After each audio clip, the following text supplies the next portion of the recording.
Okay, I think I have it right this time.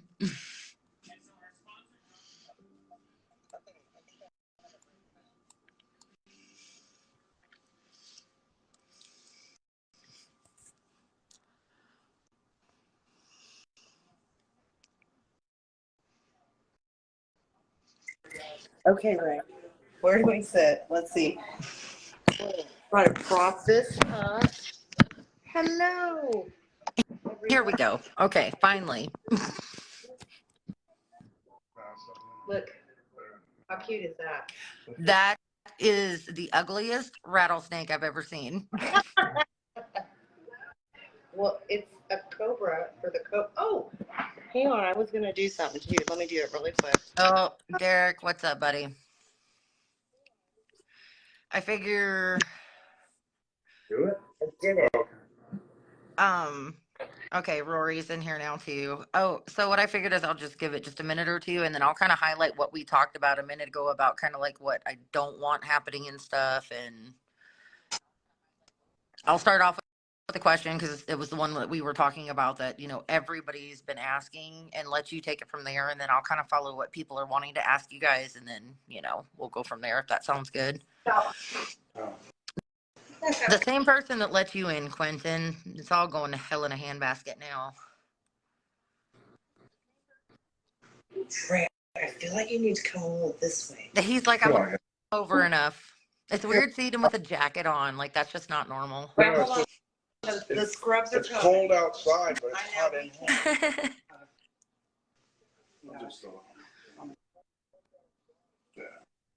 All right, this is...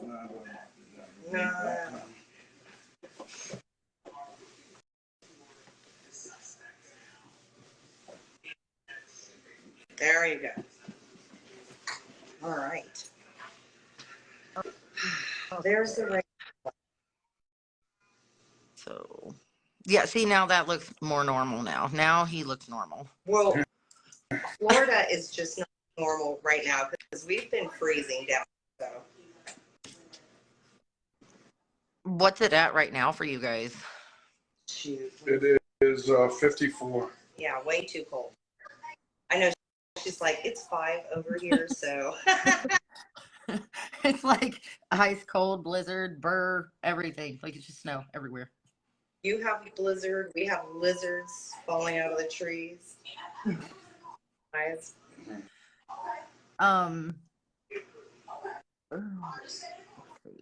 So something I'm just, like I said, I'm just going to highlight kind of what we talked about earlier. So I don't even think you need an introduction. Everybody knows the Magnificent Ray Hunter. I mean, it just is what it is. We refer to you as like an OG of the hobby. So you're kind of, you know, I don't think you need an introduction. But something we were discussing, you know, we want to ask questions, we want to learn, we want people to, you know, engage, etc. But try not to fire too many questions at once. We want to be able to highlight. Something we will not discuss is breeding. Now, if you want to ask like behavior patterns, kind of closer to like maturity, breeding stages, things like that, that's okay. But we're not going to help anyone breed. We're not going to help anyone pair up anything. We're just not touching that. So let's just leave that question out, left field, leave it alone. I guess the second thing I want to touch on is all the things that were happening in Florida and Georgia recently. We're not going to discuss that. We're not going to have questions about it. We're not going to talk about the people that are involved in it. We're going to leave that at the back door too. So other than that, I'm just going to go ahead and start it. My biggest question I've been getting is, you know, my hybrid that I have. Everyone always asks me, is their venom worse? Is it easier, milder, etc.? So let's just go ahead and start with that one for all the curiosity folks, and then we can kind of go from there. That's a question that Ray will be answering. I'm going to defer that to Ray. So the question is it worse? Is the venom worse? Is that what your question Yep, was? most everyone, as soon as I find out, I get the question of, because it's a hybrid, is its venom worse? And I'll let you take that over. Well, it depends on what it's crossed with. If you crossed a Mojave rattlesnake with something that has a much less toxic venom, it is going to have a different, the venom is going to be affected. It's going to have components from both species. So it can complicate things, especially in a snake bite. But in this case, it wouldn't really, because it's the same antivenom being used. It's the Crofab antivenom being used, which works good on all 72 different rattlesnakes. Okay. But but to answer your question, it does carry the components from some of the components from both venoms. So the neurotoxicity may be higher from one of the snakes, not in the case that you gave with the eastern and western diamondback. Okay. Their venoms are relatively similar, but the eastern diamondback's a little more potent drop for drop. And now I know something else people have been asking me, since we're going to talk about the eastern right now. Are you comfortable talking about the incident with your massive eastern, or do we need to leave that out as well? Oh, no. That's okay. Well, But you know, I'm just trying to be respectful as well. You know, like that was something serious. So but that's always one of my biggest questions. And it's so funny is, once I get past the point of, oh, you mean the Cobra guy? Like, you know, he puts Cobras to sleep and stuff. And I'm like, you guys are ridiculous. But, and then the secondary thing that comes is, oh, well, he had the world's most expensive Eastern bite, didn't he? There's two things people That's know about you. I think that's probably true. and since it's Putting cobras to sleep is not true, but You just trance them. but my Eastern Diamondback bite was $639,000. It was Ooh, one of the expensive I've ever heard of. yeah. if Ray doesn't mind, since it's live and we have a camera, do you want to show your arm? Yeah, that's fine. Oh, And he's gonna absolutely. talk- I hate to be ignorant, but are we live now with the group? We are live right now, and we've got people watching. Right. They just can't talk in the video just yet because I'm stupid and don't know how to add more than one person. Okay. No, that's fine. We don't know either. I mean, that's why we had a test run. But if I can, let me see if I can get I don't know if his. it's going to show. Yeah. You can go ahead, give him the spiel, Ray. These are 8 scars from a fasciotomy from a really bad Eastern Diamondback bite. That's all 8. And that was a female that tagged you, wasn't it? I believe so, if memory serves correctly. Yeah. I was thinking if I remembered. It was right at 6 feet. It measured in right at 6 feet. Well, That's what I thought, because I thought it was a female, because I was trying to remember back myself, because it has been quite a while, where she was laying on the table, wasn't she, and came back and like got Yeah, I was actually bagging her because I was shipping her to a zoo in Texas the next morning. So I was going to get a head start and bag her before I went to sleep. And it was a little after midnight. And she was just acting so crazy. I put her up on the pinning table to pin her and drop her in the snake bag. And I pinned with the wrong hand, reached in front of the snake to go around the back of the head. And when I reached in front of it, it pushed out from under the pin and bit right here. and while he's showing you that, please just show them my favorite finger of yours. She says my favorite finger. That's not Crotalus related, but that's another No, great that was story. from a Hagen's viper. Yeah. Ooh, how did that go? Well, I lost the tip. You know, the padding. Just the tip? You know, the padding under the. I mean, the bone is intact, but I don't know if you can see it. Yeah, let's zoom in on baby. See, the bone is still there, and the nail's still there. Oh, that's wild.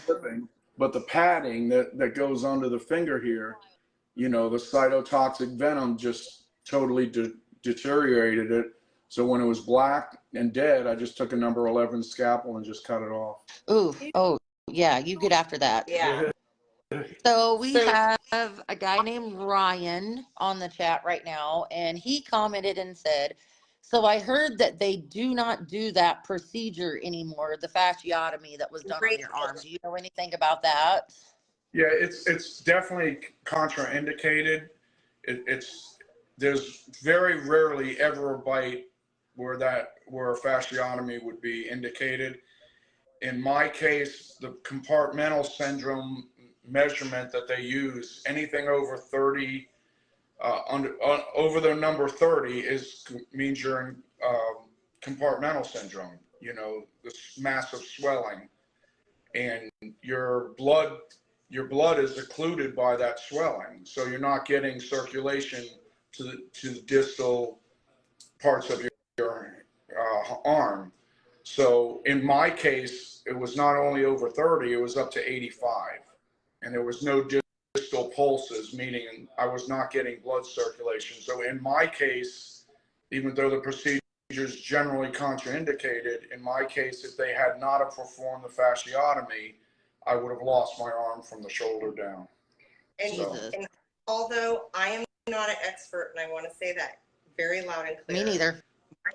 My understanding is historically that procedure was performed every time, you know, to alleviate swelling and all of that. So I think, correct me if I'm wrong, please, because you are the expert, but when he states that it's contraindicated now, it's because it's no longer, oh, snake bite, let's do it, right? It's only once it reaches what, 30%? Is that what you're saying? If compartmental syndrome measurement goes over 30, then you're, and of course they check with Dopplers to make sure that you have, you know, blood circulation. But I don't even know if it's ever happened in the United States since mine.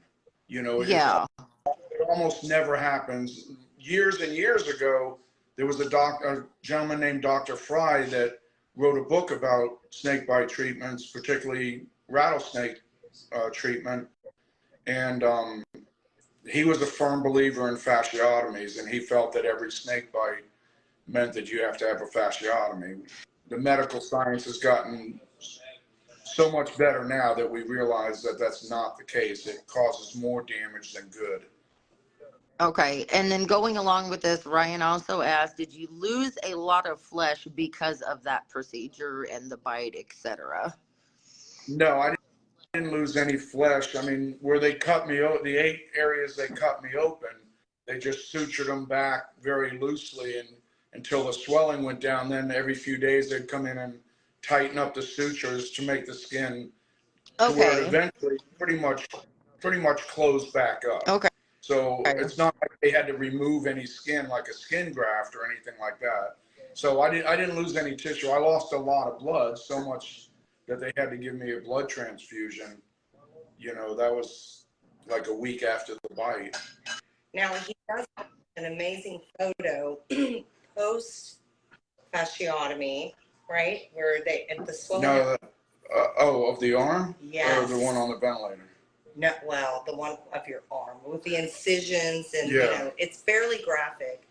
Well, if you ever feel like sharing it, we would, of course, all be interested in seeing it. But of course, that's your decision. No, I'm sure it's on my Facebook thing in my pictures, but I can send it to you later. Post it to the group. Yeah, that's what I'm saying. Yeah. So Ryan said, wow, thanks for the info. Glad you recovered from the bite so well. Thank Ryan. You. That was nice of you. And then Quentin, good old Mr. Quentin. Hi, Quentin. I'm not sure that we're going to answer this or not, buddy, because this might fall to me under the category of breeding, but I will read it and we'll let, Ray decide what he wants to do. He says, what happens if you mix a 50-50 hybrid with a 50-50 hybrid of 4 different species, or is there a chance of getting viable babies? I'll let you decide if that's too close to the breeding comfort for you. And it's not a problem if it is. I think it's not my forte. I mean, I can step into the other room and get Vanessa Crutchfield to answer that if you need that answered, but that's not really my forte. Breeding is not my forte. Okay. Really, and that's why I kind of thought, what I think we might do. It's really just venom Mm-hmm. and venom extraction and snake bite treatment. That's really, yeah. What I'm thinking about doing is just approaching Vanessa and asking if 1 month she would want to do a guest speak and it be all on breeding, and then they can kind of cover those things. And that is kind of what I think. Perfect for it. That's right up her alley. Yeah, so I was thinking and we'll do a next if I one. would tell you something wrong, and I don't want to do that. Now, if the question that was just asked was in regards to 2 hybrids and 2 hybrids being bred, how might the venom be affected? Mhm. Is that a question? Yeah, but that would be the same answer as I gave her at the Okay. first question. Okay. Yep, kind of the same. Each species would be blended together. Okay. A Chaz, someone named Chaz said, "Hi Ray, I'm watching Hey, too." Hey, Chaz. Chaz is in my herping group and is also mentoring with. He helped me do venom extractions yesterday Yes. on 80 cobras, and he does. How did that go? Very great. Fantastic. Chaz Great. is a gem. He's never had a problem. Todd Autry said hello from OKC. Todd is a wonderful person. He is actually an advocate, trying to help bring awareness to all the rattlesnake roundups and the things that they're doing and stuff like that. He's a guest speaker in a lot of places, different things. So Todd is watching as well. He said hello. Hey, Todd. Thanks for your work. Yes, thank you. So we have Rory here. Rory is actually the group creator.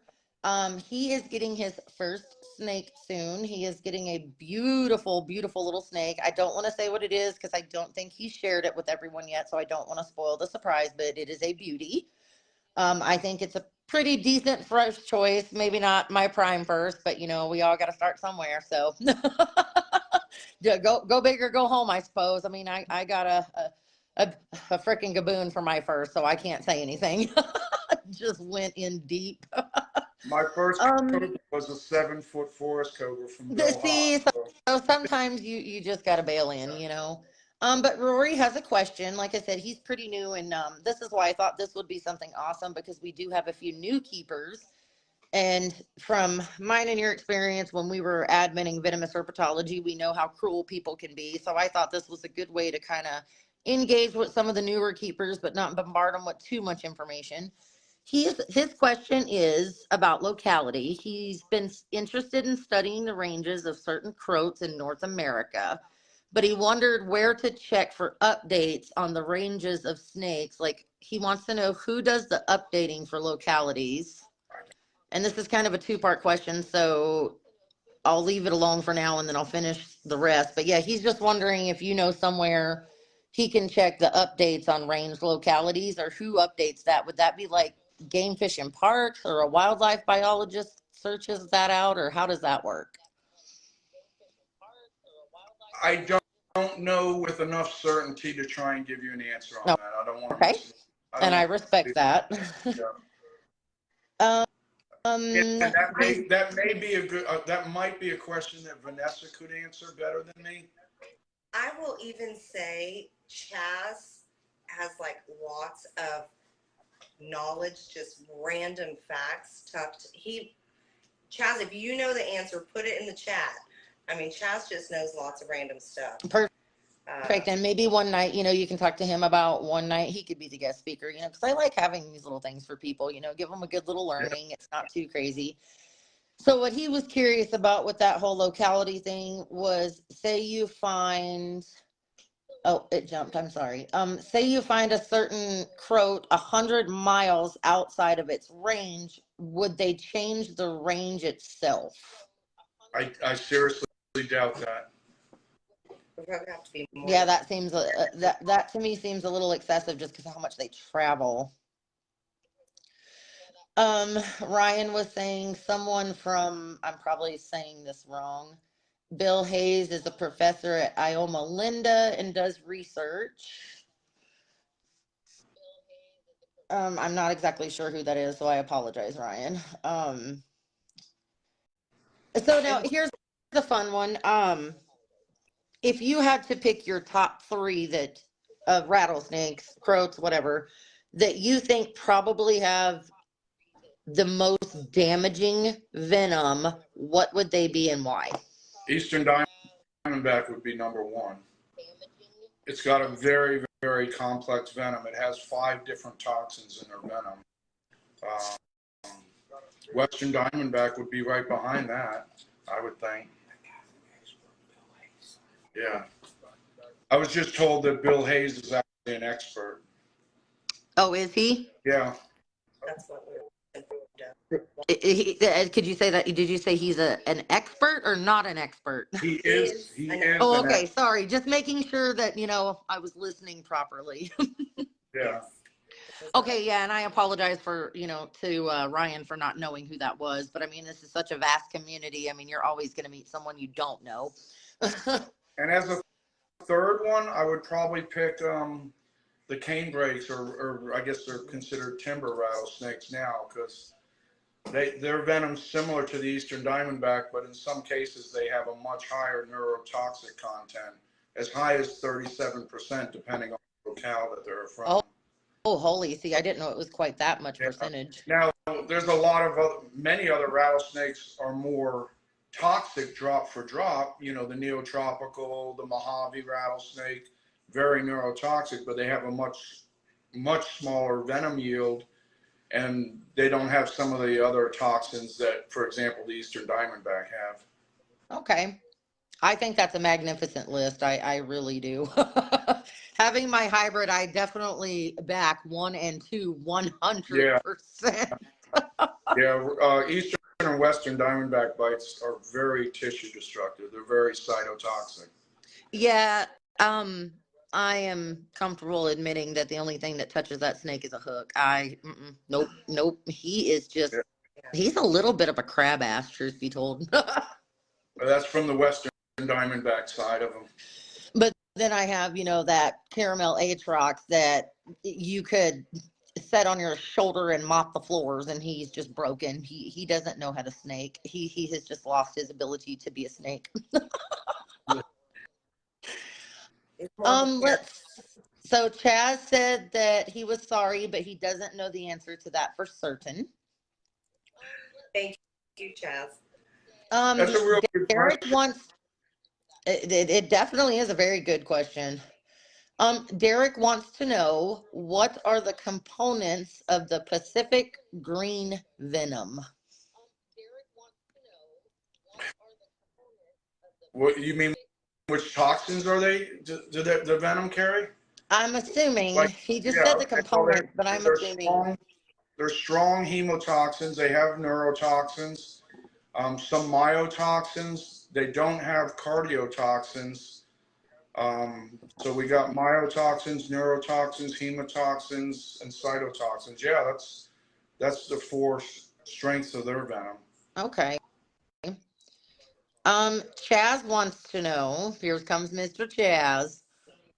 You're going to have to grill him about some of these, like say a few things in here and then give it a week and then grill him and see if he was actually paying attention. Yeah, Chaz, do your homework.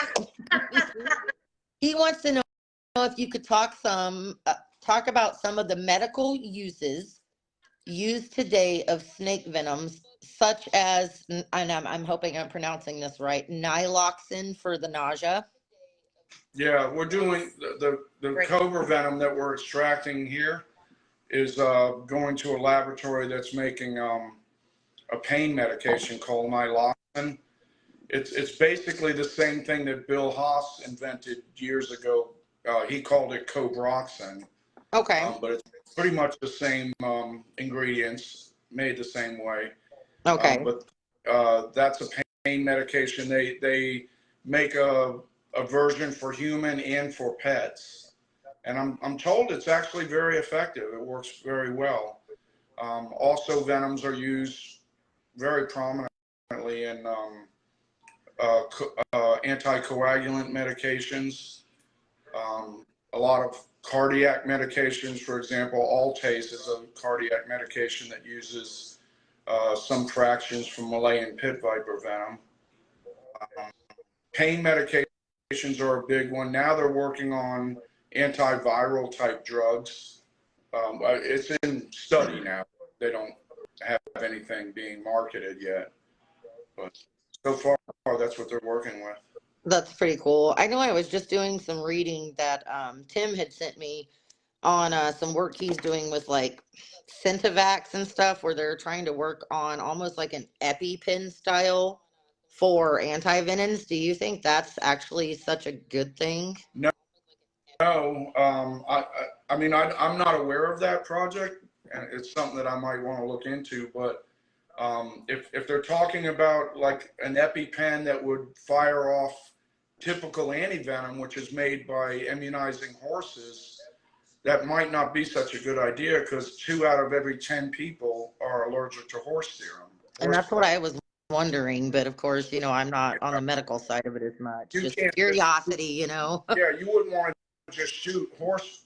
First of all, it needs to be administered intravenously, not subcutaneous or intramuscular, which is what an epi style pen would do.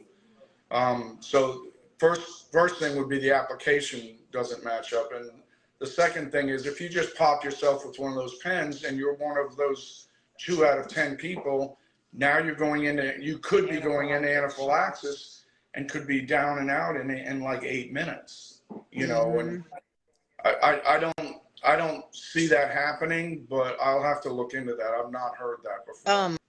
I have a bunch of the PDFs on it in an email that he sent me when I was working on a research paper for school. I will forward those over to you later tonight, and so that way you can have them and go through them. Maybe, like after the live, if you could maybe summarize some of the open-ended things like the locality question, this, and put it maybe in the comment or something. We can all just kind of read up on it and see. Yep.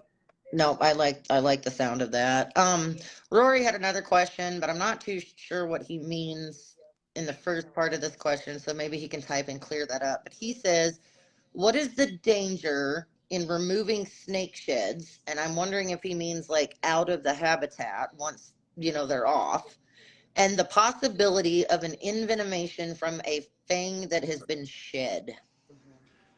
I'm sure he means, I'm going to guess that he means, if he's removing a snake shed and it's the head of the snake and for some reason the snake's fangs just happen to be shedding at the same time, which snakes shed their fangs on average of every 16 weeks.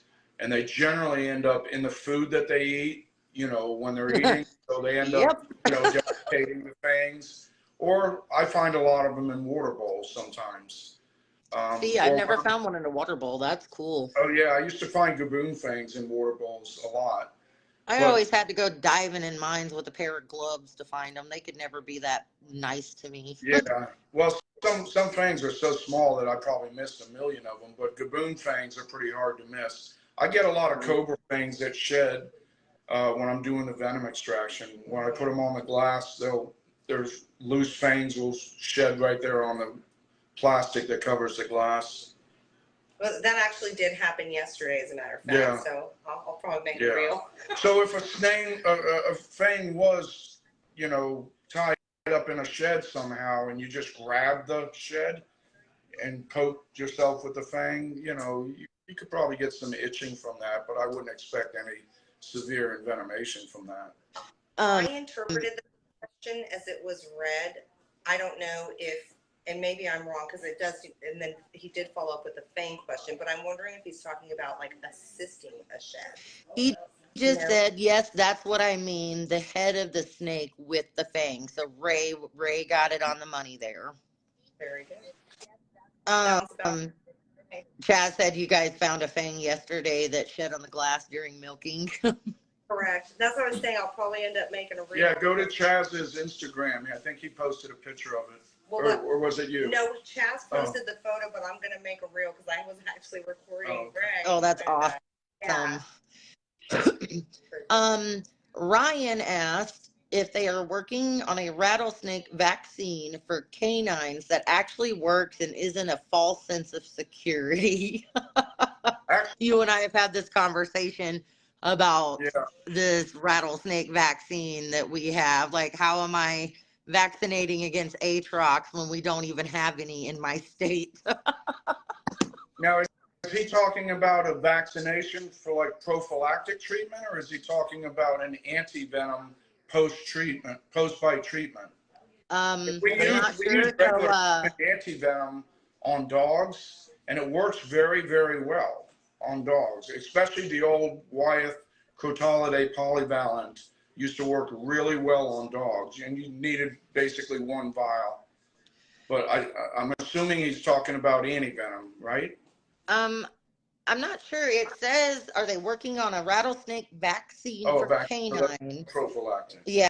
That's prophylactic. So I'm assuming he means like the Crotalus Atrox toxoid and stuff like what we try to give to people, and I just refuse to give that to any of our clients because I just don't back that product. Like for me, because I'm like, we don't have Atrox here, so how am I vaccinating and get something that doesn't even exist here?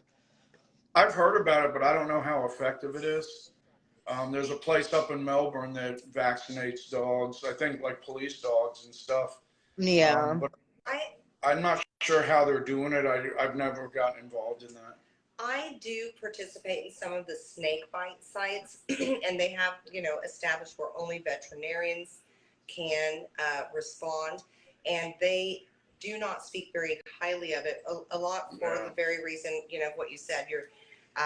They're vaccinating for maybe, a particular species that's not even in the region or whatever else is kind of generic, and so from my understanding, having read on those snake bite sites, there doesn't seem to be much benefit, right? The proper response would be post bite.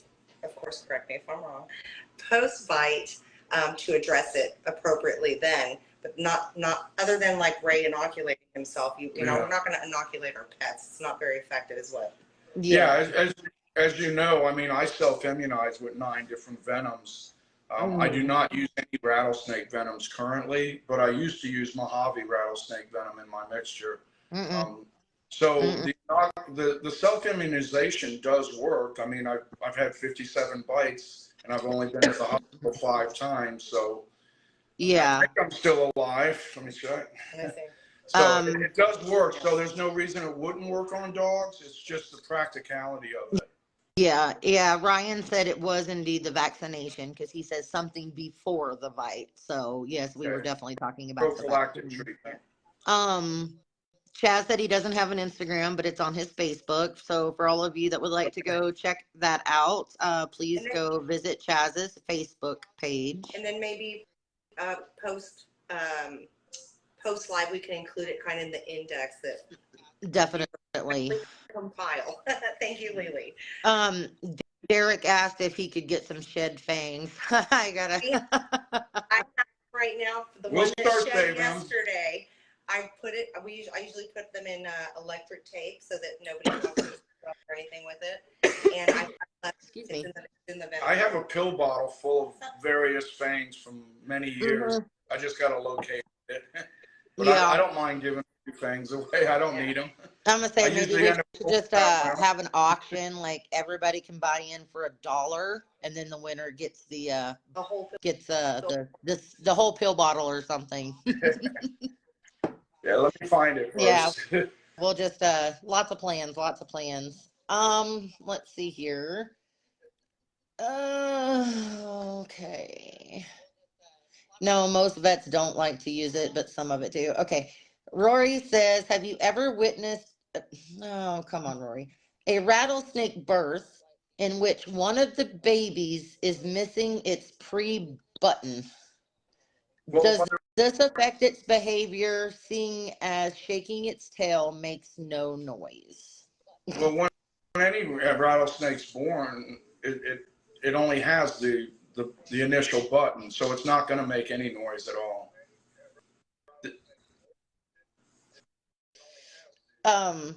Yeah, that one, Rory, I'm a little confused on that one, buddy. I'm sorry. It's probably just me having lack of reading comprehension at this point, maybe. Roy loves the Fang auction idea. Watch, if I open it up for 50 slots, he's gonna buy all 50 just to make sure nobody else gets a chance. Oh, I'm trying to keep up with everything over here. Everybody having a full-on conversation. Like this is pretty popular. We're got a lot going on here. He says, I'm aware rattlesnakes can't hear, but I just wondered if they are intelligent enough to realize that they have no rattle, and if so, does that affect their behavior? The neonates, I think. Oh, the neonates? Yes, sir. Yeah, but I think it's an action that's innate to them, meaning that it's inborn. I think it's like an instinct for them to do it. So I I think want to they're touch on born. this popular myth here that I've heard out of a lot of new keepers. A whole, along with every cottonmouth chases you and this and that. Yeah. Yes. So neonates, okay. The big all-time favorite question.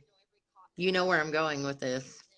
Are babies more potent than adults? No, they're not. Their venom composition is the same.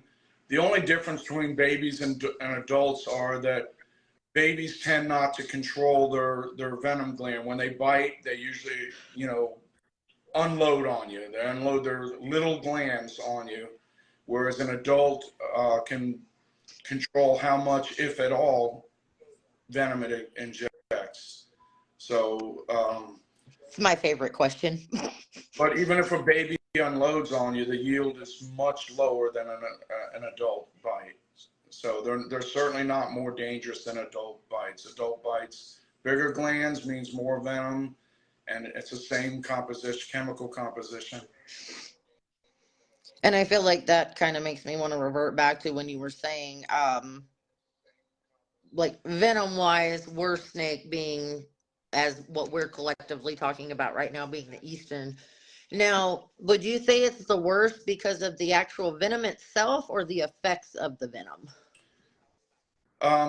Well, the venom causes the effects, but um, the yield out of the eastern diamondback has the highest venom yield of all venomous snakes. People think it's the king cobra and Kaboom viper and all that. It's actually the eastern diamondback has the highest venom yield, and it's got a very complex venom with 5 different acting toxins in the venom. And although its neurotoxic content is not as high as like a Mojave or Neotropical or even some of the cane breaks, the bigger yield makes up for that. So it's one of the worst rattlesnake bites to treat. And you are absolutely proof of that. Yeah, yeah. Yeah, he didn't Mhm. he didn't get into much detail on the effects of the bite beyond the arm. But I mean, do you mind sharing like how long you were hospitalized and like what portion of it you were maybe not uh, alert or I mean Well, the first 5 days I was in a coma. Yeah. So within a few minutes after the bite, fortunately, I lived literally across the street from the emergency room. Mm-hmm. So I just barely got to the emergency room and felt like I was going to pass out. So I remember the last thing I did was unlock my doors so they wouldn't break my windows. And I passed out in front of the emergency room. Somebody outside smoking a cigarette thought that I was drunk and went inside and got the police officer who came out with the emergency room doctor, who of course recognized me and said, "No, he's not drunk. This is Ray Hunter. He got bit by a snake." So shortly after that, went into a coma for 5 days. I had 2 or 3 surgeries, all related to the fasciotomy while I was in, a couple blood transfusions. I was in renal dialysis for 4 of those 5 weeks that I was in the hospital because my kidneys just basically shut down. And I was in for a total of 5 weeks and left with a departing gift of a bill for $639,000. Whew. We have a few more questions piling in. I just love this. I really love this. This is some nice traffic here. Some good questions. Here's going to be one of my favorites, and Rory knows I'm going to slap him through this computer. My favorite snake. He asked, "Have you ever gotten to work with any Aruba Island rattlesnakes, the sea unicolor?" I myself have not, but as you know, we're visiting Tom Crutchfield, and he has. He's not here as part of the interview, but yeah, Well, he he's should have worked. stayed close. This would have been a great person to ask that question to. Yeah, yeah. Sorry about that. That's okay.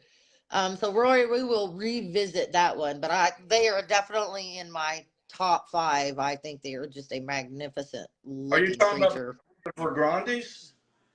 He said the unicolor, the Aruba Oh, Island. okay. I thought he said you were Cohen. You're a Cohen, which is the Vergrandes. Yep, he I was have asking. Vergrandes, but Yeah, not what he. yep, he just said, have you ever worked with any Aruba Island rattlesnakes to see unicolor? No, I have not, but I believe I've seen him here at Tom's place back when he used to keep a lot of rattlesnakes. Talking about the Easterns, Dion made a comment, and fun fact, it's the best of all the venomous snakes.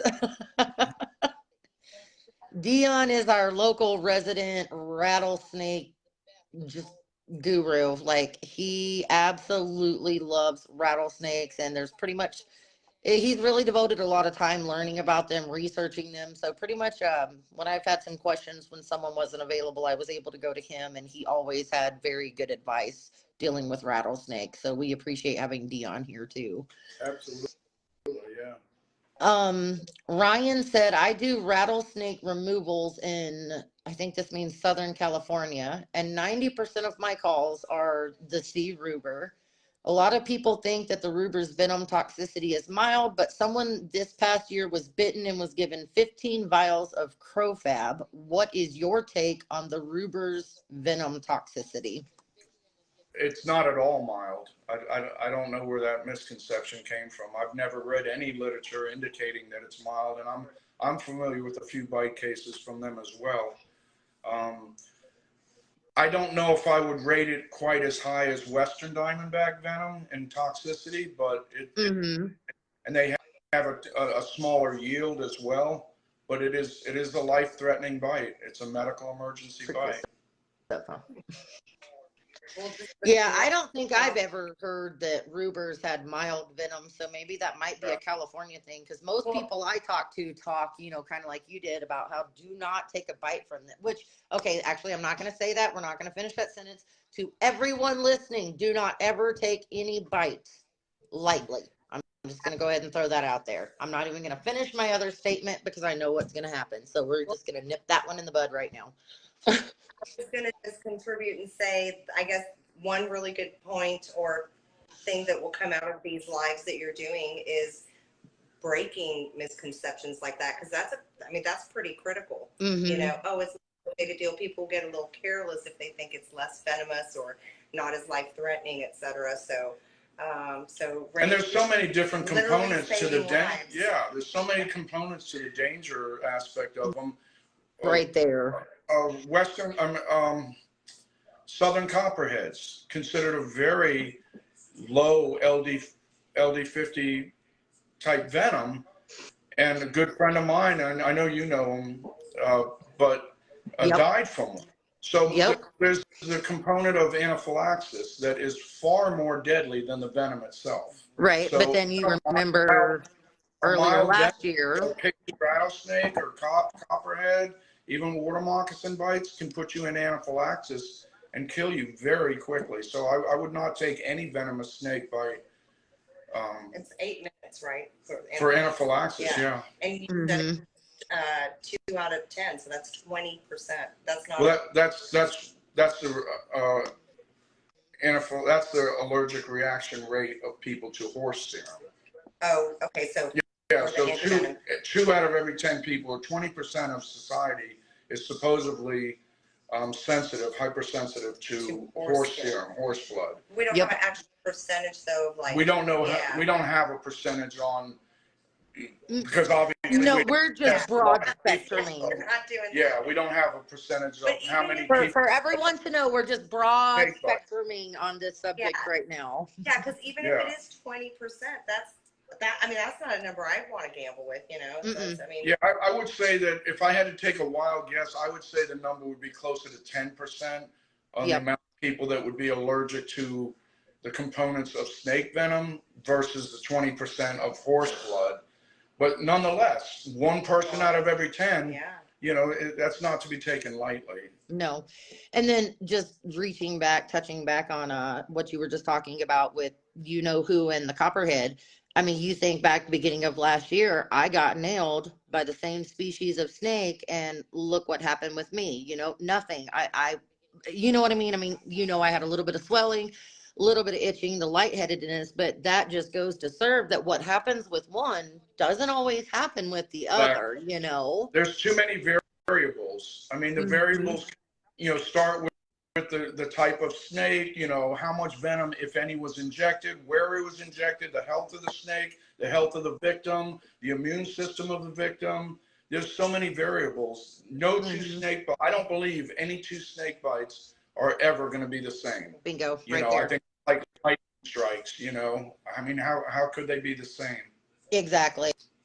And that's why I just kind of wanted to touch on that with thinking like mild, this, that, and the other. I just see it as if anyone takes a bite, please get medical help. You know, Spencer Green does a wonderful job. I know he shares a lot. You know, if you ever need someone to reach out Yeah. to, Dr. Green, I think is fat. He helped me a lot through that.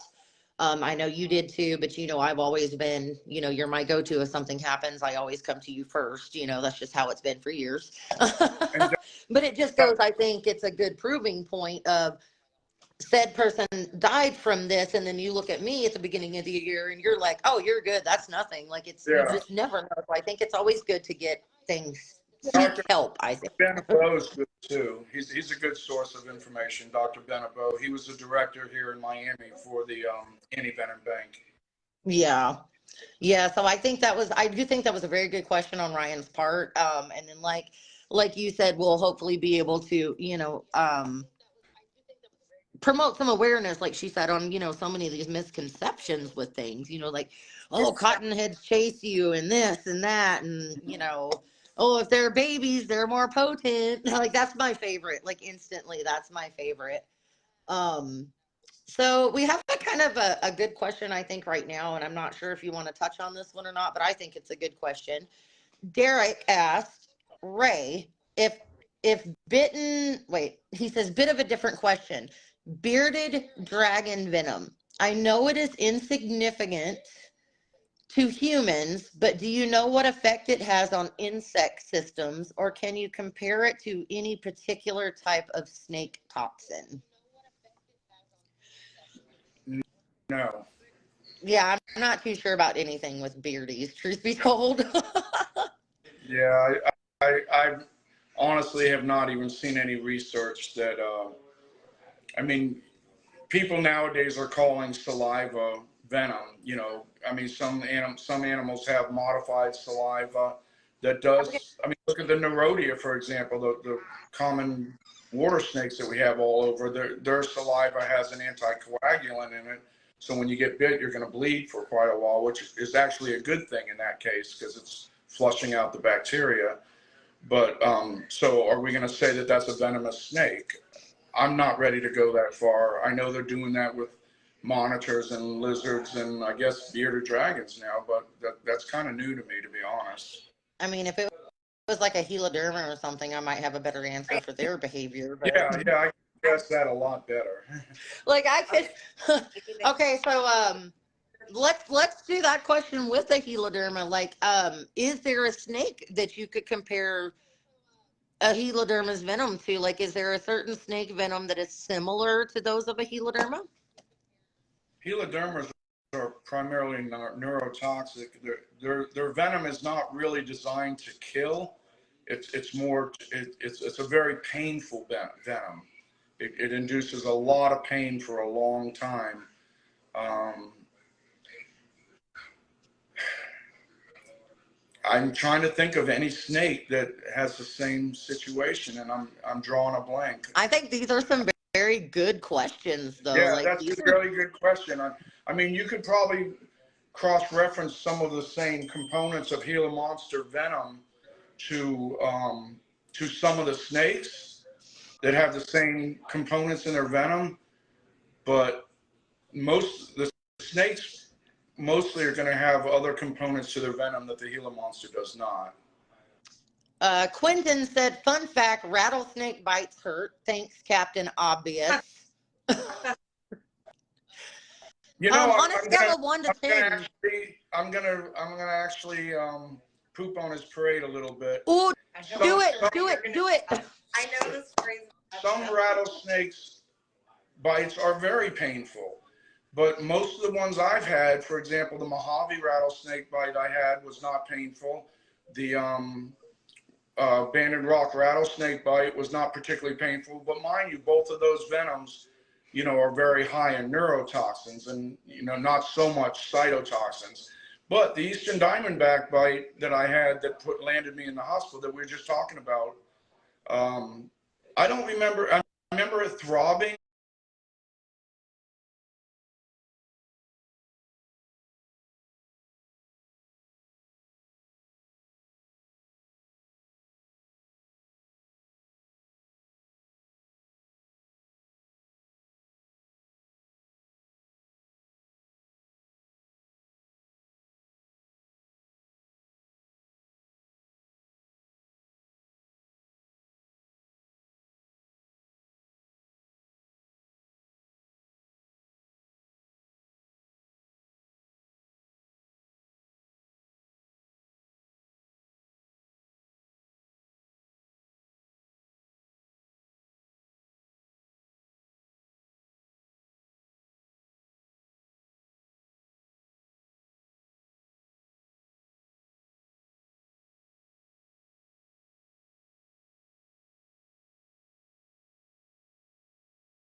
but until I got out of the hospital 5 weeks later, it really wasn't painful.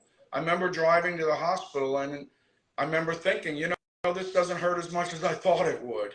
Is she So drinking? I was Are you drinking beer? No, I don't drink, but No, her.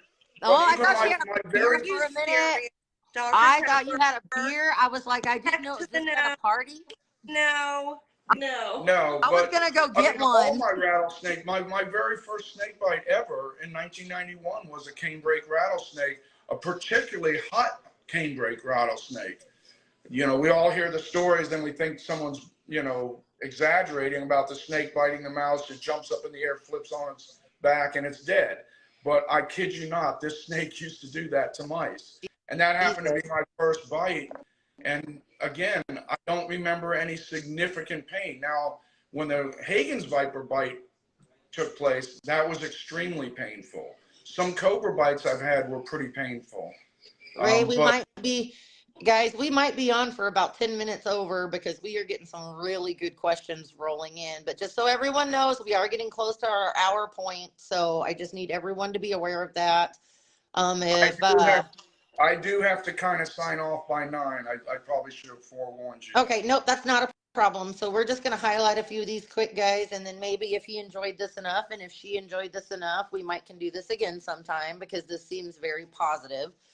I would like to say we have a Dawson watching right now, and Dawson recently moved to Alaska, and he is actually helping out with Smoking Aces dog kennels. They're getting ready to run a bunch of those sled races up there, do the Iditarod stuff, everything. So he's a super big fan of yours. So if we want to give Dawson a shout out, I know he'd appreciate that. Hi, Dawson. And Dawson asked, what are some adverse reactions that come with certain antivenoms? Well, the number one concern is hypersensitivity. Finding out that somebody's allergic to the venom. Now, they still do skin test people before giving antivenom, so it's not a big problem.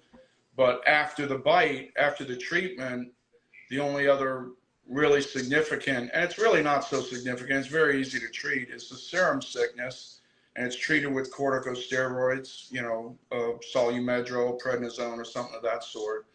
But if you get a large dose of antivenom for a snake bite, you're probably going to go through the serum sickness. And it even happens with the new Crofab antivenom, because when I had the Eastern Diamondback bite, I received 33 vials, I think it was, of Crofab, and I got pretty good serum sickness from it. I was kind of surprised because being that it's made with sheep instead of horses, I didn't think that it would be as prominent as I've seen with, the old Wyeth antivenom, the horse serum.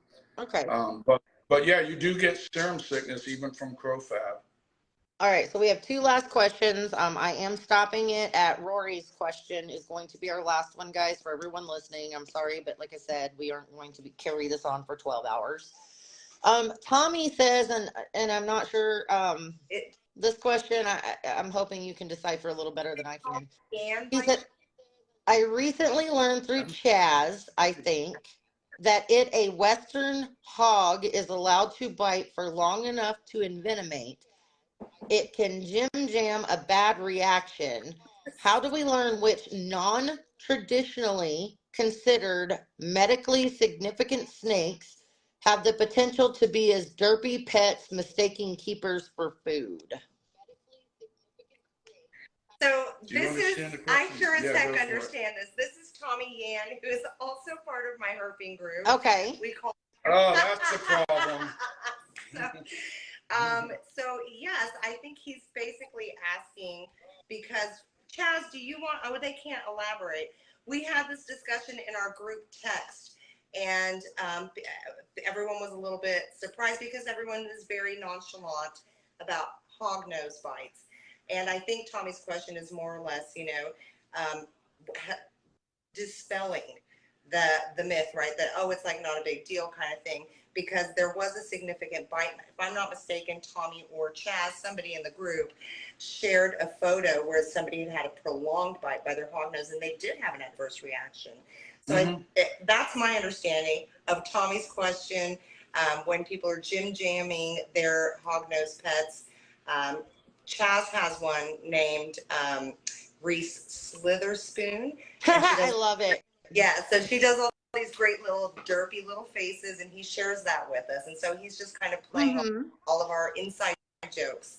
So, well, you got to remember, everybody's body reacts differently to everything. Well, like we were just discussing with my copperhead bite and his copperhead bite. Yeah, so whereas one person might get bit from a hog nose for an extended period of time, and it have very little effect on them, maybe some itching or whatever, some ecchymosis, some, you know, bleeding under the skin. But, and somebody else may get this a much worse reaction from the same snake, same length of exposure and everything. You know, it's everyone's immune system, everyone's metabolism, everyone reacts differently. You know, it's like people that have adverse reactions to medications that other people don't. Or, you know, like my girlfriend has paradoxical effects to everything. Benadryl puts me to sleep, she gets hyperactive with it. You know, diet pills work for me. They make her eat, you know, so some people have paradoxical effects to even medications. So it doesn't surprise me. This is going to be our last question for the night. Rory asked, if a C. atrox is bitten by another C. atrox, does it handle the bite relatively well? Does it have antibodies to fight it since it produces the same venom? Yes, and yes. The only difference is if he's bitten in a vital organ. Obviously, if he's bitten in the head and envenomated in the brain, the heart, lungs, stuff like that, you know, it can then kill him. But I've seen many snakes of the same species. I mean, cobras do it all the time, bite each other and bite themselves, and nothing happens. Themselves. We had that yesterday too. Yeah, they are immune to their own venom, unless it's injected into a vital organ. And if Tommy Yan can please confirm that I interpreted and would translated his question correctly. So Chaz did make a comment and was talking about that particular thing. So I asked if he could link that study for us sometime. Okay. All right. So everyone, I think you had amazing questions. I'm going to give you guys just a moment to kind of do whatever goodbye you'd like, end on whatever note, like little tidbit you have, anything like that. And then I do sincerely appreciate the both of you agreeing to do this. It means a lot to me, a lot to the group. I feel like these were good questions and marvelous answers. I appreciate you taking the time for us. And yeah, I'm going to let you guys sign it off. All right. Well, awesome. Thank you, everybody. Yes, thank you. The only thing I'm going to close with, of course, Ray's the expert. I'm just tagging along for the ride. So I appreciate Ray. And I will meet as soon as this call is over. But Ray is the GOAT. He really is. But I also want to, just in case you're unaware, provide his credentials. So he hates this. 37 years experience. He's a true professional. And it's been his life's work. He's been doing this since he was a wee child. And I think he doesn't even remember how old he was when he first handled a venomous snake. He actually has a PhD. He did the study. He's been doing it. It's lifelong. And so he is the GOAT, the expert, all of that. And he just said basically not to, make assumptions. And I think it's important. So don't listen to those. I mean, it's safer for everybody. And that's, I think, the big takeaway, because a lot of what he did, it seems to me, was dispel some of those, what do you call them? Myths, dispelling myths. Yeah. So, and I think that's important. That's important work. It is life-saving work, dispelling myths. So, especially, in something like venomous handling. So, well, there's a lot of people that say thank you, and I appreciate you guys doing this for us, and we'll touch base soon. Okay. Yes. Okay. Thank you guys. Have a good night. Good night. Stay blessed. Yes, always.